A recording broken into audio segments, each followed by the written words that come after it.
ఇది సంగతి. ఈ సమస్య మాకు ఉందని చెప్పేసి ఇక్కడికి ఏమంటారు మరి మీ నాయకులు ఏమంటారు? ఈ నాయకులు ఇప్పటి వరకు ఎవరు పట్టించుకునేది ఆదరణ లేదు. ఇప్పటి వరకు మీరు ఏ రోజు పోరాటం చేస్తారు కదా, మీరు ఏ రోజు ఉంది మీ 10 గ్రామాల రైతులు రోడ్డు మీకు వచ్చారు కదా, మరి ఎట్లా రెస్పాన్స్ లేదా? ఇప్పటి వరకు ఏ రెస్పాన్స్ లేదు. ఏ అధికారి కూడా ఇక్కడ రాలే, మాకేం చెప్పాలి. కేటీఆర్ సార్ కూడా బిజీ ఉన్నట్టు, ఫోన్ లిఫ్ట్ చేస్తలేడు.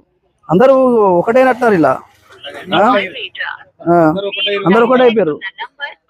ఇంకేం సమస్యలు చెప్పండి. ఈ సమస్య మాకు ఈ కాలువ నీళ్ళు వస్తే మాకు సమస్యలు అన్ని తీరుతాయి. మీకు ఎన్ని ఎకరాలు ఉంది? నాకు 6 ఎకరాలు ఉంది. రైతు బంధు పడుతుందా? రైతు బంధు ఇప్పటి వరకు లేదు. మీకు పడుతుందా రైతు బంధు? రైతు బంధు వస్తలేదు.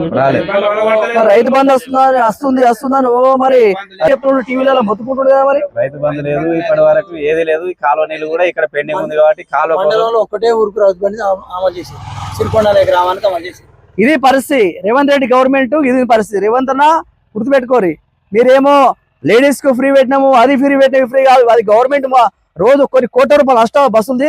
ఈ రైతులు చచ్చిపోతున్నారు. ఇక్కడ రైతు బంధులే రైతు బీమాలు ఏదో ఇక రోడ్డు పాలు అయిపోతారు. ఓ టీవీలో మాత్రం అసెంబ్లీలో మాత్రం రైతు బంధు వస్తుంది, ఇది వస్తుంది, అది వస్తుంది మొత్తుకుంటారు. ఎవరికో ఒకరికి వస్తుంది. అది ఏడొస్తుంది.